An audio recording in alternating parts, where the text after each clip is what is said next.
Today is a very notable day for a number of reasons. We're going to talk about everything happening in LA very soon.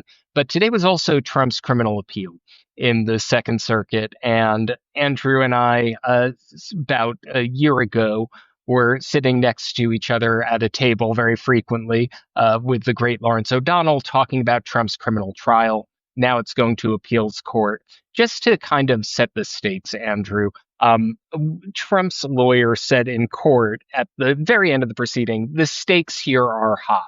But this appeal, correct me if I'm mistaken here. Well, I'm not mistaken, but this appeal is over whether this appellate process takes place in federal court or state court. So, what are the stakes really, no matter how this appellate court rules? Yeah. So, it's interesting. In many ways, it is an appeal, but it's not an appeal of the criminal conviction. So, just to make sure people understand, we're talking about the Manhattan criminal case because our president, the president of the United States, is currently a convicted felon. He was convicted of 34 felony counts in state court by a jury, and he has been sentenced. So that is a conviction that obviously he has a right to appeal, like anybody. That's what due process is. That is the due process. That's just I can't help myself. The due process that the Supreme Court has said has been denied by this administration to everyone who is now in the El Salvador prison, who was taken by ICE and loaded unceremoniously on planes. And then as we were talking about this other issue of due process, we have people in jail whose due process rights have been violated.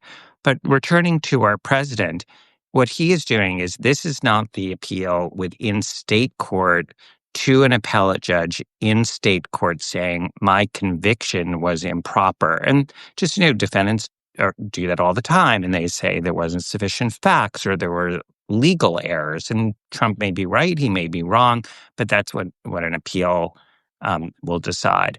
What he is doing is he is renewing his claim that this case should have been tried in federal court, and that he was entitled to remove it to federal court because it either was about some official act or related to some official act. That claim was denied already at the federal district court level by Judge Hellerstein. I think not once but twice, if my memory serves. And so this is an appeal of that decision saying this should be in federal court. And so that's what was heard on Wednesday morning. So, just recently. And, it doesn't mean that this isn't saying, there would be a new trial. Although one of the claims he could make is that the trial should never have happened in state court, and so there should be a new trial because it should have happened in federal court. I think that would be a very, very hard argument to make because of the timing of that, because he didn't really proceed in a proper time frame, but he could try that argument. But so your point is sort of, I think what you're getting at is whether the appeal of that state court criminal conviction first goes up the state court chain of appellate review, or whether it goes up a federal court appellate review is not really all that important, because at the end of the day, those are judges. They are presumed to be apolitical. Certainly in the Second Circuit, that's I don't know of any particular case where that isn't the case. That would be true in state court as well. And just to be clear, if the Supreme Court of the United States were to hear this, they obviously don't have to hear it. It could hear it whether or not this case proceeded up the state court route or whether it proceeded up the federal court route. In other words, the Supreme Court of the United States hears cases that are from federal trial level errors that they think should be reviewed, and also from state court errors that they think should be reviewed because it raises federal constitutional claims. And so this may be a little bit of a sort of tempest in a teapot. I don't see any particular reason for why at this date, where the trial has already occurred and sentencing has already occurred, why it really matters, because the main audience for Donald Trump is the Supreme Court of the United States. To say that what happened violated the presidential immunity decision from last year. That's sort of his main claim. He can raise other ones, obviously. I think I've gone on too long, but I No. think everyone's got the drift, which is that I'm not really sure this is all that important. What's going to be important is if the Supreme Court of the United States ultimately hears this case, because that's where we're going to be counting noses, so to speak. There's no question that there are at least 4 votes that would be against him based on the presidential immunity decision. That I hate to do it this way, but it's essentially very gendered. All 4 of the justices who are women made it clear that this particular issue about whether it violates the presidential immunity decision is not one that they would see as particularly meritorious. The Right. question is whether they will have a 5th vote. That's going to be the whole ball of wax. Right. So before we turn to what's happening in California tomorrow, I want to kind of put a pin on one of the things that you were saying about the stakes of what happened today. I was actually in the Second Circuit today. It looked like the panel, they didn't tip their hand. They were kind of vigorously questioning both sides. We were going to get 10 minutes of arguments from each side. We were ultimately there for about 70 minutes, about an hour, 10 minutes. And one of the things that was really a fault line of this, and you hit on it, Andrew, is the reach of this immunity decision. So I wanted to flag at my reporter's notebook here, one of the things said by Bragg's assistant and appellate attorney, Stephen Wu.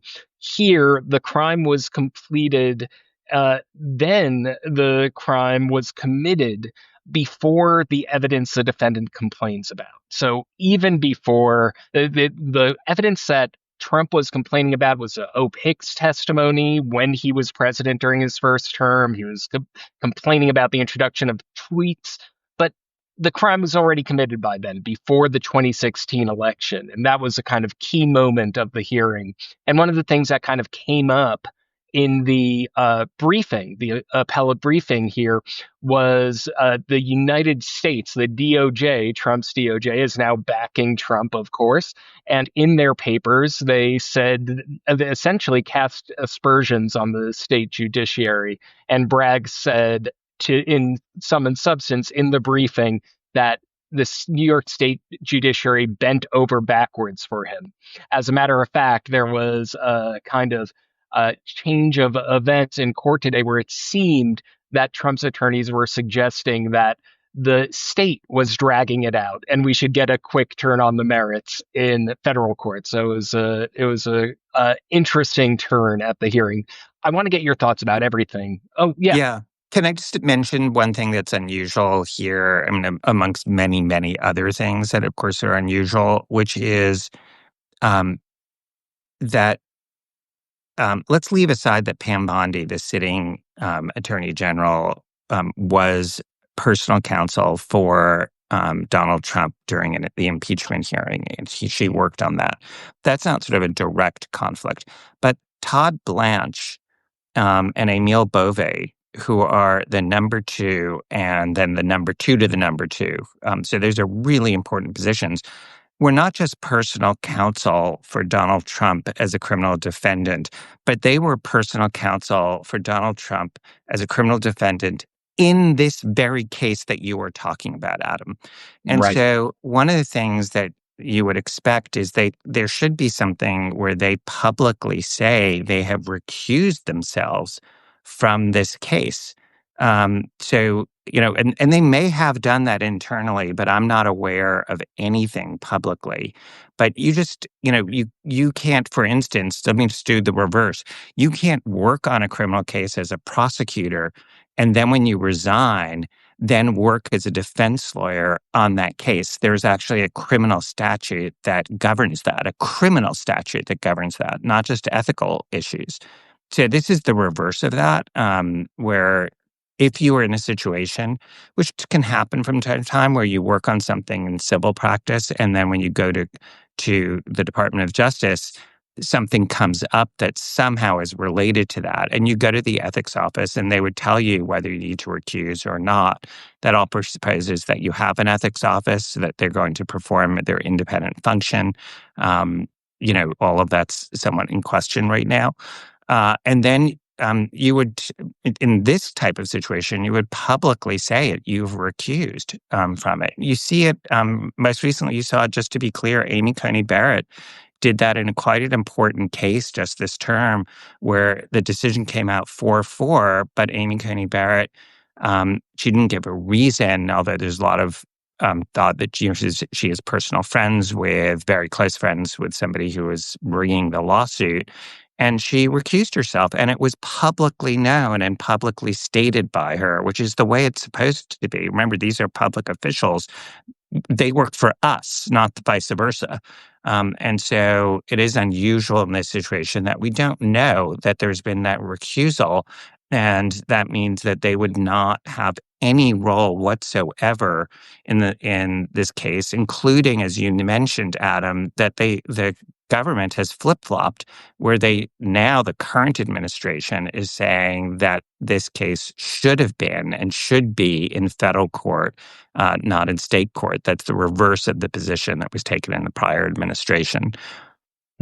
That's such a great and important point. And we both saw Emil Bove and Emil Bove and Todd Blanche in action in during Trump's criminal trial in state court last year, and that the record is totally silent. That these top-ranking DOJ officials, whether they played any part in the decision, speaks loudly.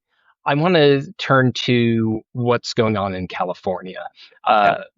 Both everything on the ground, but particularly there's going to be a hearing coming up very soon before Judge Breyer over Trump's decision to federalize the National Guard and send in the Marines. What do you think will happen at that hearing? And what do you think of Judge Breyer's decision not to rule immediately? There was this emergency request by Governor Newsom asking the judge to rule within 2 hours, which, had it happened, would have been absolutely remarkable. He decided not to. He decided to give it full briefing. What do you think of that decision, and what is happening ahead? I think that is a justifiable decision. I could have seen him also saying, I'm going to put a temporary stay in place, what's called like an administrative stay.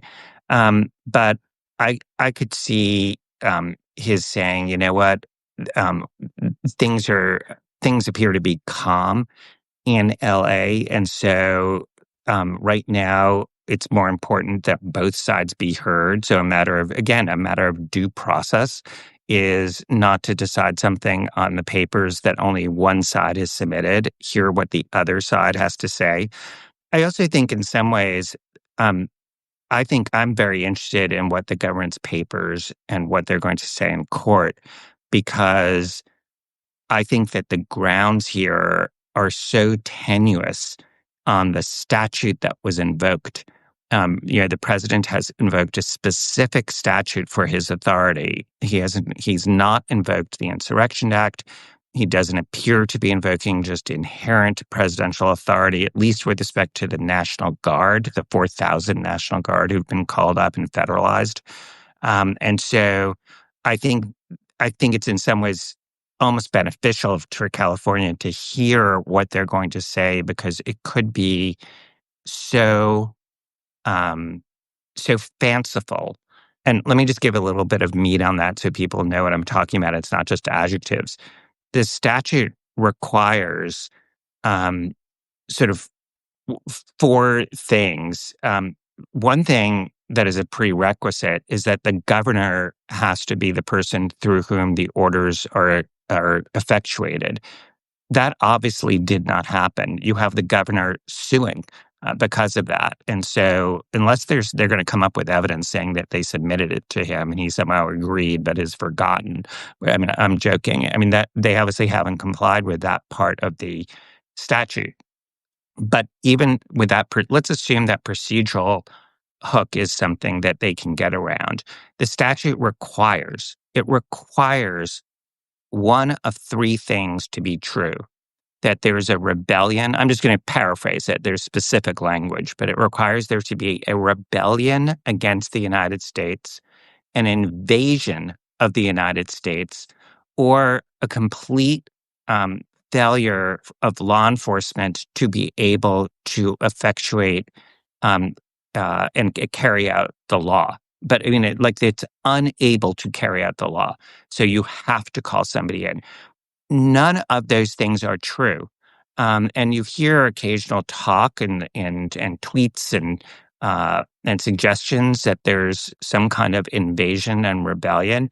I mean, I think everybody who's listening to this, really, do you really feel like there's been an invasion or rebellion? And I want to give one other thing, and I'm going to give a shout out to my podcast co-host, Mary McCord. This is a point she made on our podcast, which is Main Justice, in case you want to, I hate to be like so Yeah, go old, right but ahead. it's really, it's a great, this week's episode is truly excellent. And I can say that because it's really me sort of interrogating her on sort of, and having her explain a lot of what's going on. But here's the issue, and it's really important. The president's um, the president's direction to the Secretary of Defense is not limited to California. He did not make specific findings about a rebellion in California or anywhere else in the United States, or an invasion or an inability of law enforcement to carry out its job.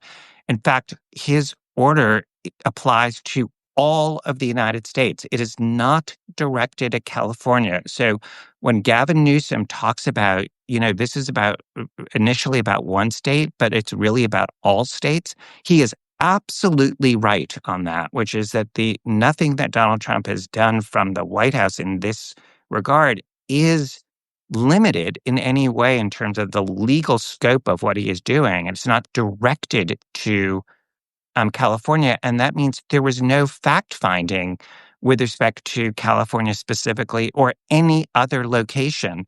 But I think it makes it very, very hard for the government to turn around and say, we think that there's been a rebellion against the United States. That means that somebody is trying to overthrow the United States or an invasion of the United States.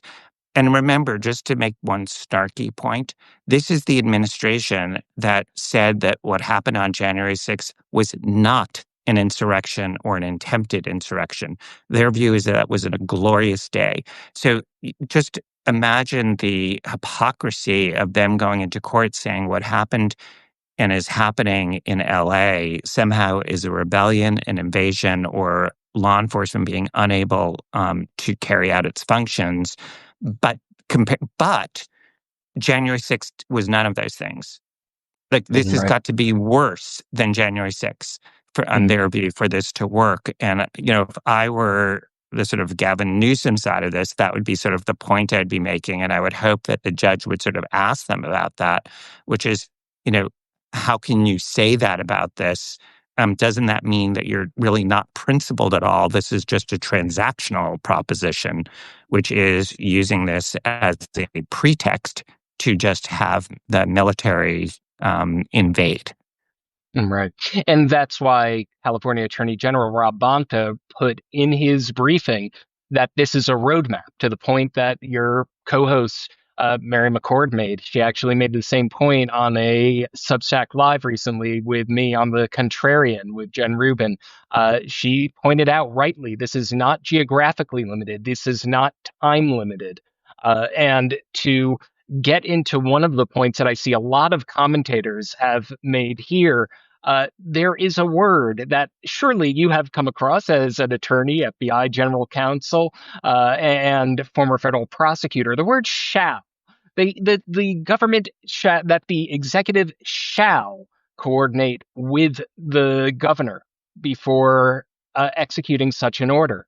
What have you seen in your experience when you see statutory language saying that so and so shall coordinate? What is the weight and force of that directive? Yeah, look, shall is that's not may, right? There's a difference between shall and may. And this is where, as a lawyer, words have consequences. I remember when I was at Princeton, there was a sort of wonderful and very famous comparative literature professor named Victor Brambert. And he kept on, he sort of said that he views the text as a prison. And what he meant by that is that you can't just say anything you want. A text has meaning. There are words. You can't stretch it as far as the eye can see. And that's like, you can't, and I really don't think that this would prevail in the Supreme Court. A rebellion is not a few or several or even 50 people who are acting out, even if it's, just to be clear, if it's criminal and they've done things to hurt people or potentially hurt people, including law enforcement, that all may be appropriate to prosecute. And that's absolutely, that is not something that should be condoned. But that is different than saying that that is a rebellion against the United States. The trigger for this cannot be that low, or that means you can just do this at any time. And there's just no way that Congress had this sort of idea of emergency power being able to be used in such a cavalier way. Mm. So, what do you expect will happen at tomorrow's hearing? You've analyzed this statute. You see that it's not met. What are going to be the issues that are going to be of greatest interest to Judge Breyer here? And are there any kind of procedural hooks by which the administration might try to wriggle out of even getting to the statute through executive power? Well, sure. So, first, obviously, I think that the court and the parties will be arguing about a lot of the things that we just talked about. With respect to the issue about the governor, there will be I think that the administration is going to be saying that is a procedural hook, but it shouldn't be dispositive. In other words, even if you're not doing that, it shouldn't be a sort of on-off switch, that it may have been a foot fault, it should have been something they done, but it can't be that the statute was meant to be that you can't do this even if the governor is saying no. I think we're going to hear that. Obviously, it's a little tricky to pull that off because it's in tension with the words of the statute that you just noted, Adam. And then obviously we'll talk about how it meets these three criteria. But there's another thing that they will be focusing on, which is that California wants to say there should be some injunction. In other words, there should be an order saying you cannot do this, that we need emergency relief. That the court has not done that with respect to sort of temporary injunctive relief, but they're seeking something that could be more long term. And I think that there are a lot of equities that are involved in that. And so I think that the court could say, look, is the status quo sort of okay right now? Yes, maybe these people shouldn't be there, but is there any real harm that I need to worry about immediately? Or essentially, can I take some time to do this and don't have to worry about acting precipitously? Courts like to have some time to think through these issues. This statute specifically is not one that has a lot of case law. By the way, sorry about all that background noise. But I No, think that no, that's yes. I'm sorry about that background noise as well. Um, to one point that I see some folks in the comment group are making, that Saturday is a big day. No, the Trump is going to hold his military parade on the streets of Washington D.C. and everywhere else but Washington D.C. there are going to be protests, both nationally and globally, for No Keynes Day. And people are, in light of the fact that, as you noted, there is no temporal or geographic limitation on any of this, that folks are naturally wondering what's next. California is first, and there. And so, Yeah. so can you speak to that? Yeah, The concerns that absolutely. folks have. So I want to make sure everyone understands that there is an absolute First Amendment right that people have in this country, whether you're a citizen or not, to speak and also to hear. The First Amendment encompasses sort of not only the ability for you to voice your opinions, and obviously to do that peacefully, and also for you to be able to hear other people's opinions. And so going on the street, and marching peacefully or protesting, carrying signs.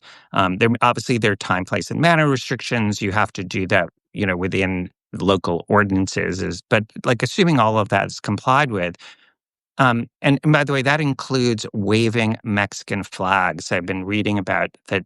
Like, there's nothing wrong with that. That is a form of speech. You could wave a Mexican flag. You can wave an American flag. You can wave any flag.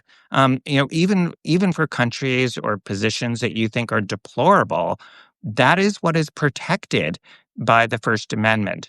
And so I think the thing that people are reacting to is the concern that what is happening is using the ruse of some violence that doesn't meet the definition, in my view, of this statute to chill First Amendment rights. I think that is one of the things that is so pernicious. And the idea that somebody would be thinking, I'm worried about peacefully protesting on issue X, and I'm not taking sides on those. Like, for this point, I mean, you could, whatever the issue is, I could agree with it or disagree with it.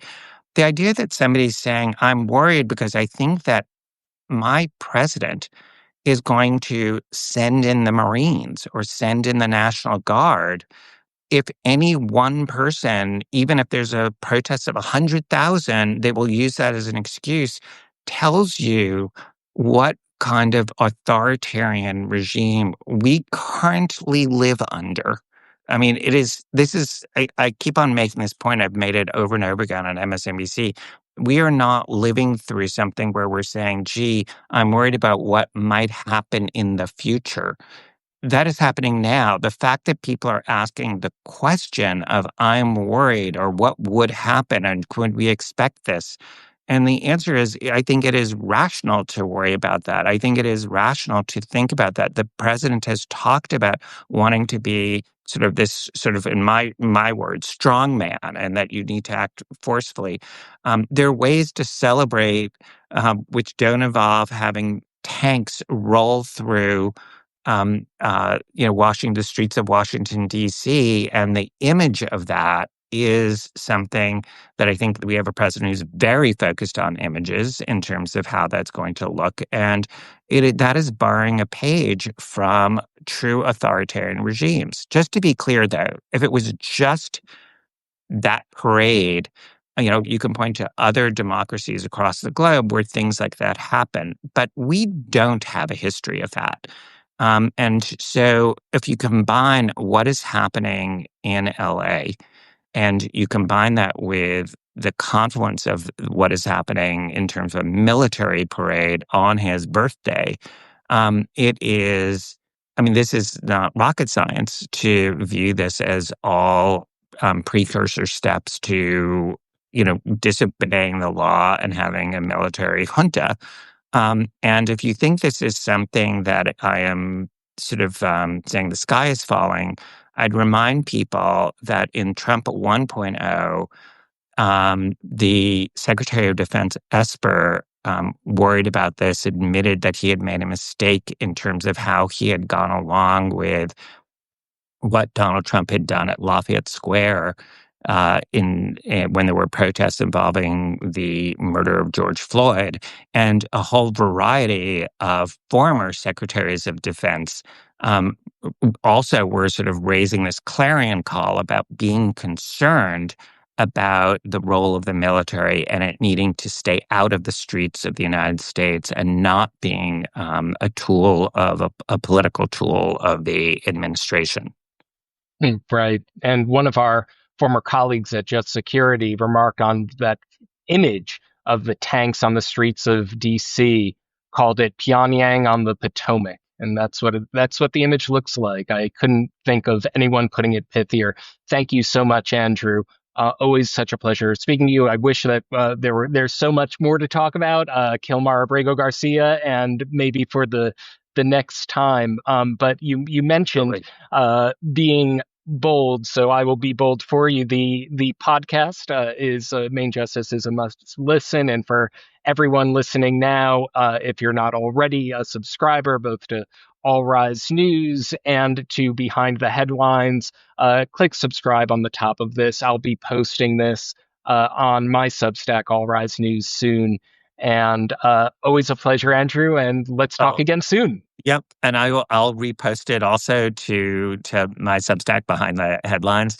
And thank you so much for inviting me. And let's thank everyone for listening. I really appreciate it. I know it can be difficult to stay engaged, and I think it's wonderful that you're doing this, Adam. And it's great that people are staying engaged because it's difficult to do that. The news is really difficult, and I cannot think of a more important time for people to stay engaged with what's happening and understand what's happening.